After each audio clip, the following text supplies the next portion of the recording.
Class आज हम digital communication के कोर्स आउटकम 1 के लर्निंग आउटकम 1 का पहला topic advantage of digital communication पढ़ेंगे।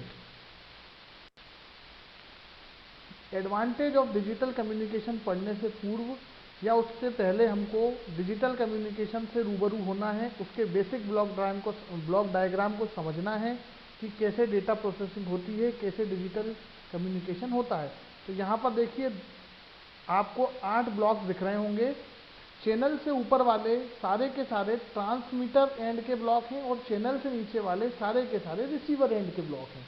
ठीक है, ट्रांसमीटर एंड के ब्लॉक में क्या दिख रहा है आपको? एक सोर्स दिख रहा है, फिर इनपुट ट्रांसड्यूसर है, फिर सोर्स एनकोडर है, फिर चैनल एनकोडर है, फिर डिजिटल मॉड्यूलेटर है, देन उसके बाद चैनल है। फिर चैनल के बाद रिसीवर एंड पे आए हम, तो वहाँ मॉड्यूलेटर हुआ था, तो यहाँ पे डिजिटल डीमॉड्यूलेटर हो गया। वहाँ चैनल एनकोडर था, तो यहाँ पर चैनल डिकोडर हो गया। वहाँ सोर्स एनकोडर था, तो यहाँ पर आकर सोर्स डिकोडर हो गया। वहाँ पे इनपुट ट्रांसड्यूसर था, तो यहाँ पर आउटपुट ट्रांसड्यूसर हो गया। ठीक है, तो ऐसे आप याद रख सकते हैं। इनपुट एंड पे सारे के सारे एनकोडर हैं और आउटपुट एंड पे सारे के सारे डिकोडर हैं। इनपुट एंड पर मॉड्यूलेटर है, तो आउटपुट एंड पर डेफिनेटली डी मॉड्यूलेटर होगा। तो ऐसे आप ये ब्लॉक डायग्राम याद रख लें। इसके एक एक ब्लॉक का मैं अभी आपको वर्णन करता हूँ अगली स्लाइड में। देखिए आप ट्रांसमिशन एंड पे देखिए आप क्या क्या मैंने बताया था आपको। सोर्स है, इनपुट ट्रांसड्यूसर है, सोर्स एनकोडर है, चैनल एनकोडर है, डिजिटल मॉड्यूलेटर है और चैनल है। सोर्स कुछ नहीं, कुछ भी एक इनपुट सिग्नल, कुछ भी एक इनपुट एनालॉग सिग्नल, जिसे हम कहेंगे साउंड सिग्नल। ठीक है, इनपुट ट्रांसड्यूसर उस साउंड सिग्नल को इलेक्ट्रिकल सिग्नल बदल देगा, मतलब कि फिजिकल सिग्नल को इलेक्ट्रिकल सिग्नल बदल देगा। ट्रांसड्यूसर का यही काम है। ठीक है, ज़्यादा डीप में नहीं जाना इसमें। सोर्स एनकोडर क्या करेगा? उस डेटा को कंप्रेस करके एक्स्ट्रा बिट रिमूव कर देगा, है ना। जो भी एक्स्ट्रा बिट है उसको वो रिमूव कर देगा, क्योंकि अब जो होंगी आपकी जो बिट सिग्नल होगा वो आपका, उसमें बहुत सारी 0101 बिट्स होंगी, तो जो आपका सोर्स एनकोडर है उन बिट्स को रिमूव कर देगा। फिर अगर आप बात करें चैनल एनकोडर की, चैनल एनकोडर क्या करेगा? एरर करेक्शन के लिए एनकोडिंग कर देगा। एरर करेक्शन डिटेक्शन टेक्निक्स हमने पहले ही पढ़ रखी हैं, तो एरर करेक्शन के लिए उसमें कुछ एनकोडिंग कर देगा, है ना। कुछ भी एनकोडिंग कर देगा जिससे आपका एरर ना आए। फिर डिजिटल मॉड्यूलेटर क्या करेगा? इस एनालॉग सिग्नल को डिजिटल में परिवर्तित कर देगा। चैनल चैनल कुछ भी हो सकता है, वायर लाइन और वायरलेस, इसके थ्रू ही हमारा डाटा ट्रांसमीटर से लेकर रिसीवर तक ट्रांसमिट हो जाएगा। ठीक है, अब अगला देखिए आप रिसीवर एंड। रिसीवर एंड पे क्या है? Digital demodulator. डिजिटल डीमॉड्यूलेटर क्या करेगा? यह सिग्नल को डिजिटल से पुनः एनालॉग में परिवर्तित कर देगा।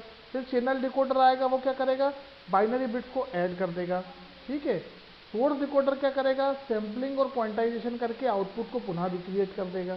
ठीक है, और आउटपुट देखो वहाँ पर रिमूव हुई थी बिट, यहाँ पर ऐड हो गई। वहाँ पर उन्होंने एनकोडिंग करी थी एरर के लिए, यहाँ पे उन्होंने क्या कर दिया? सैम्पलिंग और क्वांटाइजिंग करके आउटपुट को रिक्रिएट कर दिया। आउटपुट ट्रांसड्यूसर पुनः इस इलेक्ट्रिकल सिग्नल को काय में कन्वर्ट कर देगा? फिजिकल सिग्नल में, और हमको आउटपुट एंड पे साउंड मिल जाएगा। बहुत ही सिंपल है, बहुत ही नॉर्मल प्रोसेस है। आप एक बार पढ़ेंगे आपको याद रह जाएगी। मैंने ये इसके लिए पीपीटी नहीं बनाया है। पीपीटी आपका मुख्य काय के लिए है? डिजिटल कम्युनिकेशन के एडवांटेज के लिए। मुझे अच्छा लगा तो मैंने ये टॉपिक भी साथ में रख लिया। अब आप देखिए एडवांटेज ऑफ डिजिटल कम्युनिकेशन, यही आपका मेन टॉपिक है। क्या होता है एडवांटेज ऑफ डिजिटल कम्युनिकेशन? पहले भी हम लोग एनालॉग और डिजिटल में अंतर में चर्चा कर चुके हैं, है ना। तो पहली लाइन क्या लिख रखी है? डिजिटल कम्युनिकेशन में नॉइज, डिस्टॉर्शन एवं इंटरफेरेंस की संभावना बहुत ही कम होती है। ठीक है, हमने एनालॉग से डिजिटल पे स्विच ही इसलिए किया था कि नॉइस ना आए। नॉइस आता था, पुरानी टीवी आपने देखी है, कभी भी पिक्चर आपकी ब्लर हो जाती थी, कभी भी पिक्चर आपकी ऊपर नीचे डांस करने लग जाती थी। ये वाली सारी चीज़ें अब आपकी डिजिटल जो डिजिटलाइजेशन हो गया है ना, जो सेट टॉप बॉक्स लग गया, अब नहीं होता। इसलिए मैं टीवी से एग्जांपल दे रहा हूँ आपको। ठीक है, तो सेट टॉप बॉक्स में आप देखिए, या तो टीवी आपकी चलेगी या एकदम बंद हो जाएगी। ये नहीं रहेगा कि यार आज पिक्चर ब्लर आ रही है या धुंधली पिक्चर आ रही है या इमेज कट के आ रही है या हमारी टीवी की जो रील है वो डांस कर रही है। कुछ नहीं होगा, या तो आपको क्लियर पिक्चर दिखेगी या बिल्कुल आपका बंद हो जाएगा, मैसेज हो जाएगा कि contact to your cable operator. तो मैं आपको टीवी से ही एग्जांपल दे रहा हूँ डिजिटल कम्युनिकेशन का। ठीक है, तो इसीलिए डिजिटल कम्युनिकेशन में नॉइज, डिस्टॉर्शन और इंटरफेरेंस की संभावना बहुत ही कम होती है।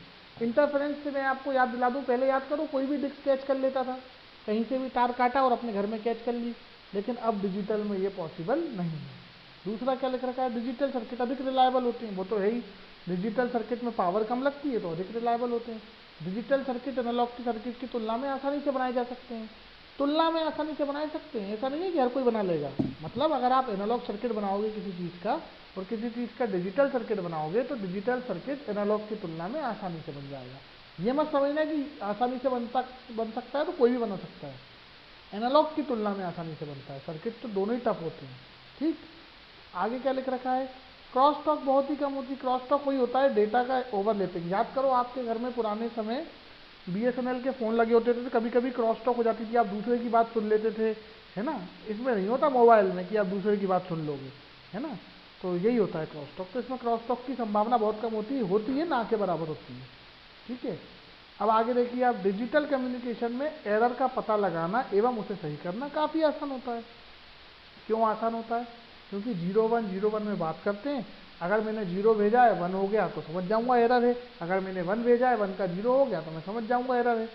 तो ये बहुत ही आसान, दो ही चीज़ें तो होती है, या तो 0 होगा या 1 होगा। मैंने बहुत 4 0 भेजे और मुझे रिसीवर एंड पे एक भी 1 मिल गया तो मैं समझ जाऊंगा कि भैया कोई से भी एक 0 में एरर आई थी। ठीक है, तो डिजिटल कम्युनिकेशन में एरर का पता लगाना बहुत ही आसान होता है। अब आगे देखिए आप, सिग्नल प्रोसेसिंग फंक्शंस इसमें यूज होते हैं, जैसे एनक्रिप्शन, डिक्रिप्शन एवं कंप्रेशन। ये सारे फंक्शन इसमें यूज होते हैं, इसी वजह से ये सिक्योर भी है। वो मैंने रिसेंटली एग्जांपल दिया कि आपके मोबाइल का डाटा हर कोई हैक नहीं कर सकता। आपकी टीवी जो आपने घर पे लगा रखी है डिजिटल सेट टॉप बॉक्स वाली, यहाँ कोई कैच नहीं कर सकता। आप घर के घर में कैच नहीं कर सकते। आप चाहो कि एक सेट टॉप बॉक्स से मैं 2 टीवी चला लूँ तो आपको केबल ऑपरेटर से बात करनी पड़ेगी, वो आपको दूसरा सेट टॉप बॉक्स देगा या उसमें ही कुछ ऐसा फंक्शन करेगा कि 2 टीवी में चल जाएगा।